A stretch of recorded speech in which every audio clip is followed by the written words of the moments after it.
Thanks, Luke. Hope you're feeling okay. Good afternoon, everyone, and welcome to today's Bridging the Gap using alternative data.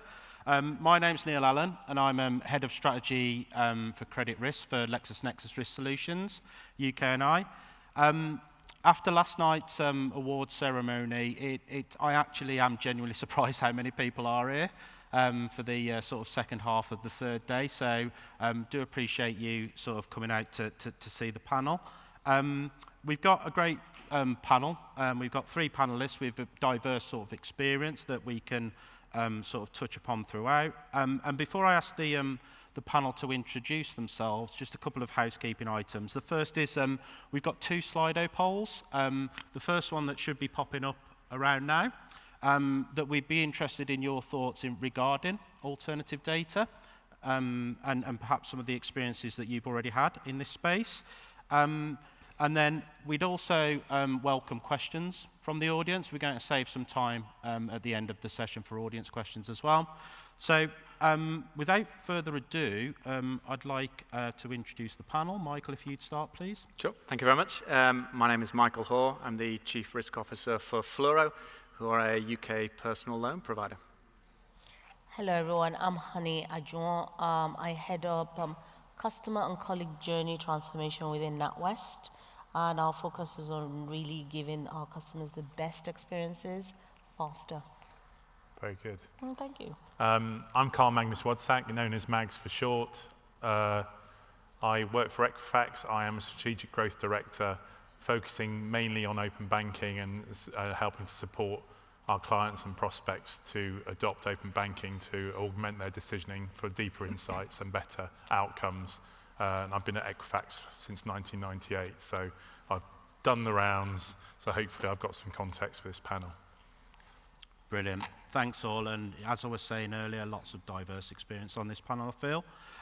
So, alternative data. So, from my perspective, it's a broad church. At Lexis, we would describe alternative data as data sources that potentially fill gaps in the traditional credit score or scoring methodology, whereas many others would describe open banking as a source of alternative data as well. So these sources already exist in the market today, and we know from our own experiences at Lexis that they can make significant differences to the decisions that a traditional credit score is making today. What I would like to ask Michael first is, what do you see as the major limitations or biases in the traditional credit scoring model, and how do they disproportionately impact certain groups? Cool. Thank you. So, yeah, I'll answer from a credit perspective because I think it's a little bit different in some of the other areas of decisioning like fraud and ID. So from a credit perspective, I guess the first thing is you have to have had credit to get credit. You have to have an existing footprint on the bureau. Most lenders' scorecards will basically rely on a set of data from the bureaus. If you don't have any footprint or you have a thin file, you'll be severely restricted in what they're able to do with that from a scoring perspective. And the other one I guess I draw out is one of the central tenets of the statistical methods that they use is the past is predictive of the future. So if you have a damaged credit file, let's call it, if you have derogatories on there, if you have a default or a CCJ, that is going to feed the scorecard to predict that you are of poorer risk. So it's quite often very difficult to escape a poorer credit history. But that's just a central piece of some of the statistical methods. Yeah, no, absolutely. Mags, do you have anything? Yeah, I mean, 100% agree with what Michael's saying there. I mean, the situation is you need credit to get credit. Building a footprint means that, traditionally a bureau would need to be able to offer up 6 months worth of evidence that you know how to manage finance before a lender has confidence to lend to you. Rightly or wrongly, there are differentiations in data across bureaus as well, depending on who's reporting to them. So it shouldn't be the situation that a bureau is picked because they've got different data to one another. The credit information market study, which is coming through, will inevitably lead to a level playing field in that regard, and then the onus is on the bureaus to take that data and turn it into better intelligence and better scores, and obviously, as we're going to touch on, look at alternative data sources to fill those gaps. So The bureau data is still fundamentally important because there are incontrovertible points on there. You know, you've definitely got a credit card, for example. Transaction data can't tell you that. Transaction data will only show you that you're spending on the card. It won't show you that you've got a card until you actually reveal your hand. So you need both data sources, for example, to get that complete view. Yeah. The other one I'll add, just sorry to interrupt, is ubiquity. So just from almost an economies of scale perspective of building scorecards, you need the population that you're looking at to have enough data from that particular source. So if you compare bureau data where you can typically on any one bureau find, I don't know, 90 to 95% of individuals, that's a great starting point to build a scorecard. Yeah. Right now, while open banking adoption is increasing, it's nowhere near 95%. Do you have that data? So you default immediately to that source of data where you have the most coverage, the most ubiquity. Yeah, no, absolutely. I agree. I think, you know, there's a place for traditional credit data, alternative credit data, and also the open banking transactional side of things as well, and perhaps one or two other sources that are perhaps not so well known at the moment. But Honey, do you have anything to sort of add to that question? I think they've covered it, but when you talk about maybe groups or people or just individuals that could be overlooked by the traditional, I think sometimes, and maybe this could be a controversial point of view, it depends on what problem you're trying to solve. It depends on what the focus is. So if we say you need credit to get credit, which is the traditional way, then the question has to be, are we actually fulfilling the customer needs that they actually want? Yeah. So I don't look at it in terms of the people who've maybe traditionally not been able to access credit in the way we've done it, but it's more, can we actually change the way we actually look at the products that we provide to our customers and what the experiences are. So I come very much from the customer experience perspective and coming up with alternative ways in which to solve their problems, and it doesn't always have to be traditional products that we've used in the past. Yeah. Yeah, people shouldn't be penalised because they've managed their finances well and not required credit in the past. You know, people who are very, very good with their finances save up to buy what they want rather than rely on credit, and they're penalised in the current system. So we need data sources that support them. Yeah, no, absolutely. And it's often some, you know, sub cohorts that, you know, they've already been through the traditional credit journey. They've already had their mortgage and their car loans and they've paid them off. And they've dropped off, you know, the bureaus for a period of time, and perhaps they need to come back into the ecosystem for whatever reason. It's, you know, trying to sort of serve those as well. But yep, very interesting. So on to the second one. So we're clearly experiencing a rapid rise in new types of data. We've already talked about the real-time account access that we can get from open banking. We know that BNPL data is becoming more accessible and available to CRAs and others. There's behavioural characteristics of all types, shapes and sizes these days. Digital signals from devices and emails. It's all new stuff that typically we haven't used a great deal in the credit sort of ecosystem so far. So the next question is for you, Mags. Should these and other non-traditional indicators be considered when developing fair and more inclusive credit scoring models? Yeah, again, so we've touched on this already, where we obviously have what is essentially a real-time view of the cash flow of a customer now. And if you've got 3 months worth of transactions for a customer, you get a real view of their ability to manage their finances. Transaction data shows you that they're getting paid, assuming you get all the all of the accounts, you know, connected. You can see that they pay their council tax. You can see that they, you know, pay a mortgage or rent, and that they're managing their finances well. The way open banking started as an early adopter process is a lot of lenders have taken their traditional credit policy and rather than rip it up, which some of the, you know, new fintechs have done and led with the open banking piece, tend to use open banking as a backstop just for that final, you know, check that someone, you know, meets the affordability criteria in fear of the regulator. What that means is they're not seeing the data that keeps these thin file customers in the process. So they would be chucking away customers who are perfectly good credit. It's just that they don't have the credit history as we spoke about. They're credit invisible in that regard, whether they're new to country or they've just not used credit in the past. So the ability to see the transaction data identifies a whole tranche of customers who are creditworthy, but the traditional credit bureau process overlooks. Yeah. Credit bureau as well obviously has a certain level of latency. You know, wherever it got established, the monthly reporting criteria doesn't sit, you know, it's by no means real time. As a result, certain credit products don't tie well into that, like the buy now, pay later, high cost short-term credit. A loan can be, you know, given and paid off within one reporting period. Transaction data, again, gives you that real-time view, and you can see that activity, and it allows you to make a more holistic view of an individual's ability to manage their finances and lend responsibly to them and offer affordable credit to people who just get overlooked at the moment.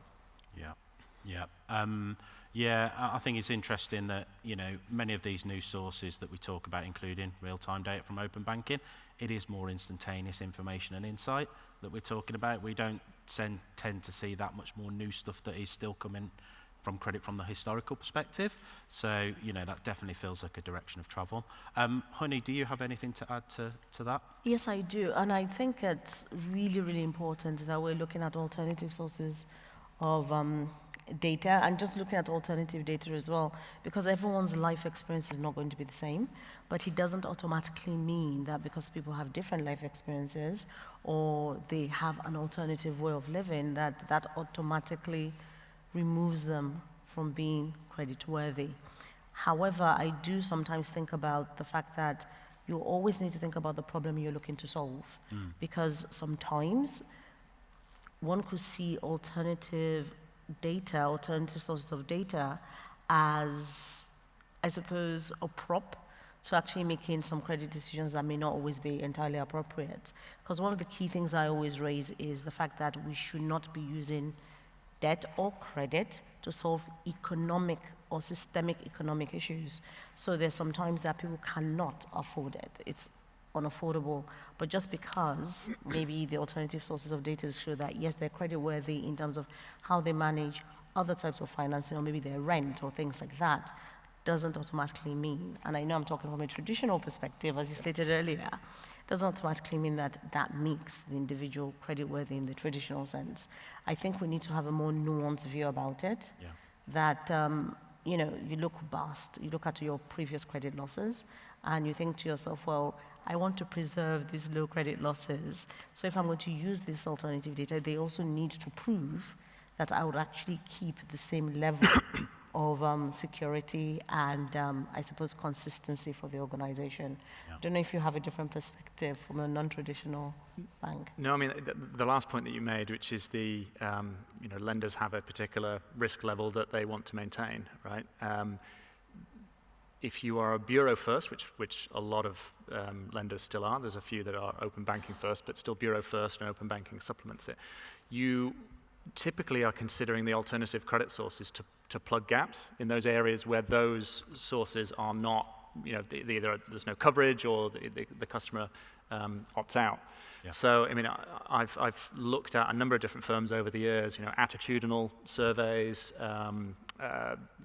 almost Rorschach tests, you know, different things like that. I haven't seen any yet really come to the fore, any adopted by, you know, at any great scale. I think the jury is still out on whether those things can be predictive.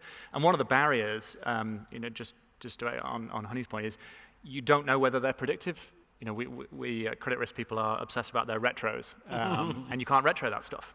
You know, it was one of the problems with open banking at the start. No one had ever been through open banking, so you just start gathering it. And I think a lot of us started using it to verify incomes because you don't need a retro to that. You can say, can I see an income? But you didn't use it from a credit risk perspective because you wanted to gather the data to be able to find that out. The same is true of, you know, there was a period where social media data was looking like it might be used. I think Facebook killed that one. But you had to wait until people went through the journey to then build up that layer of data, to then do your analysis. And that's difficult, particularly if you're asking people to give you that data and then you're not actually using it, right? There's a little bit of a challenge there going, I just want the data to build up, please, and I'll use it on this set of people in 2 to 3 years. Yeah, I mean, that really resonates with us. Obviously, retros are a tried and tested method of, you know, assessing predictability and value to customers at the end of the day. But we are definitely experiencing more engagements with customers that want to do things a little bit differently. Perhaps that's a trial period, using the data in the background or something different. So I do, again, feel that the credit industry is shifting towards what the market wants in regards to proving this data out that perhaps we wouldn't have tried to do with traditional credit data in the past. There are some gap fillers that are currently there within credit risk decisioning for where there's not much data about an individual. Until now, it's been accepted practice that you could look at geographical data from where that individual lives and use that to make a better informed decision where that data's quite weak on the individual. But there's no doubt that the regulators being very prescriptive now to lenders, saying we only want you to make the decision based on the individual. And whilst it's predictive, and we know in our models we'll get additional Gini points from bringing in those geographical measures of risk, lenders are being told not to use them. So we'll see credit scores changing as a result of that. Yeah, it does feel a little bit, to your point, Mags, that we're having a little bit of our toolkit taken away from us as credit professionals. But yeah, I've seen similar from the regulator. Right, that's a good segue into, so leveraging new data sources, genuinely new stuff that, you haven't really sort of utilised in the past is, in my experience, often the hardest part of innovation for credit. Even experimenting with new data sources, it can be quite daunting when we think about the internal compliance or perhaps external regulatory scrutiny that this might come under. So, with that in mind, how can industry strike a balance between innovation in credit scoring and maintaining robust standards for risk assessment? And Honey, if I could start with you. Wow. Because I've been noodling the question, and I've got to say I don't really know. And the reason I say that is because in my role, which is very much focused on transformation, very much focused on experimentation, I'm always keen to ensure that we do not have a detrimental impact on the customer experience. We also do not put the customer or the organization in a position whereby we're now having to justify things that we did. So if we're going to experiment, and what we've tried to do is more about simulation than actually having an impact on the customer. Yeah. So you want to simulate, go back, retrofit, really do your retrospective analysis on the simulations you've already gone through. But there's nothing that at this moment that we're doing in terms of, oh yes, let's experiment on these new data sources and see how it's going to impact a particular set of customers.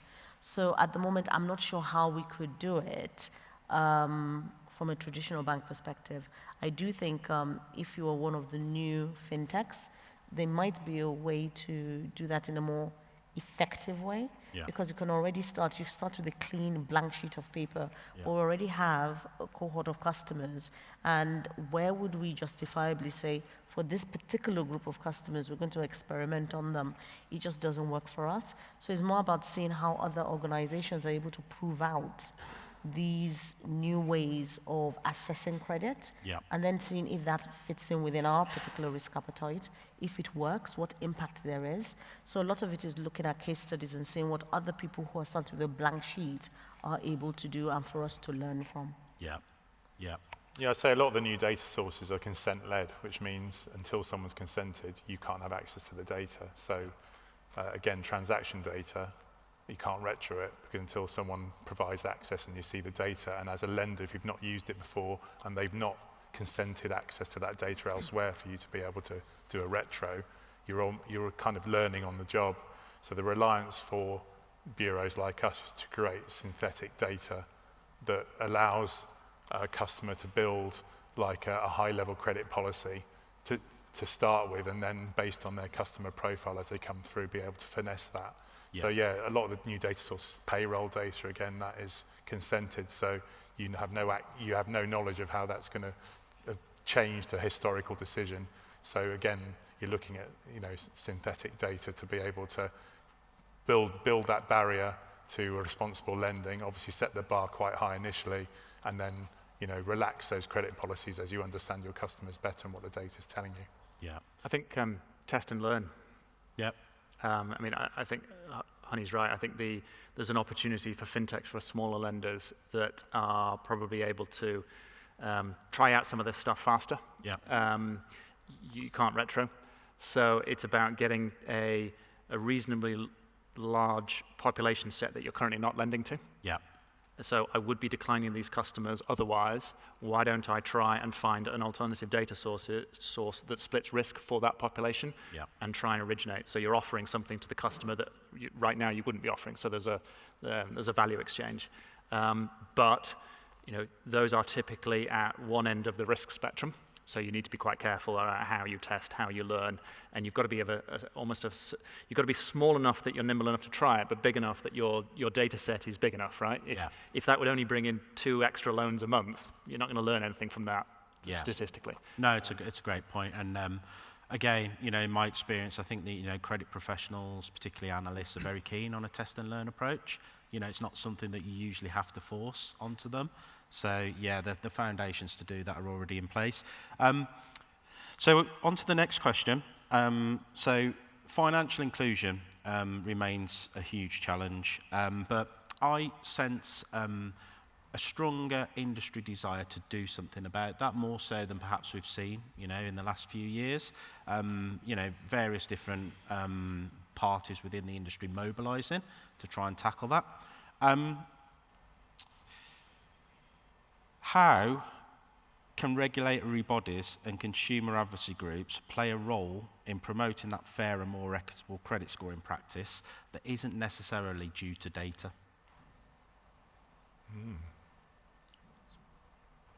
got 2 minutes left, guys. Can I ask a question?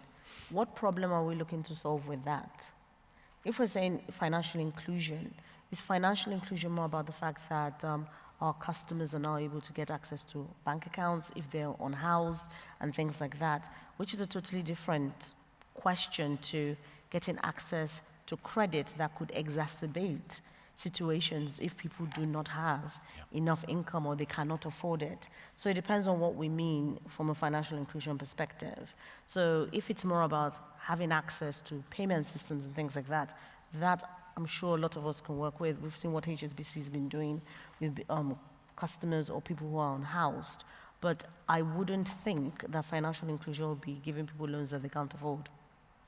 There is the dilemma that's come now, obviously, with the heavy regulation of high-cost short-term, that there are people who can no longer get access to credit that historically would have done. And we've seen lenders here at this conference who've said, these are good customers. We've dealt with them for a long time, but the new higher bar of entry regarding credit risk and affordability means that even though they've historically been a customer, we can't lend to them. And there's that, where do they go now? That's the problem. That's a big concern. They go to unregulated credit. There's no monitoring or ability to be able to, to keep an eye on those individuals and get them back into the system again. Because there's no way that unregulated credit is being reported anywhere.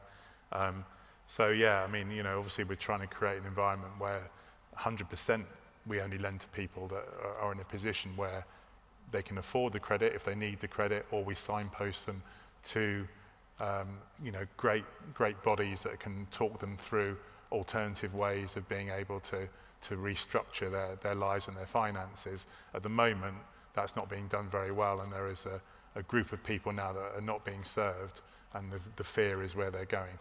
Yeah, no, absolutely. We've heard that a few times across panels over the last 3 days, and I think, it's that age-old dilemma that the desire to lend doesn't always correspond with the risk appetite that we, that I feel we are getting better at dealing with. So I can see Luke sort of lurking around, which means we must be coming to the end of our session. We haven't got any time for audience questions, but please, grab any of us outside or separately. We'd be happy to have a chat about this. Before we do go, if you could just indulge us on one final Slido poll, if somebody could pop that up. And whilst that's going on, I'd just like to thank the panel. Really insightful stuff, really sort of varied experiences come to the fore. And thank you guys for listening. Appreciate, like I said, the afternoon session of the third day. And wish you all a good afternoon and safe travels home.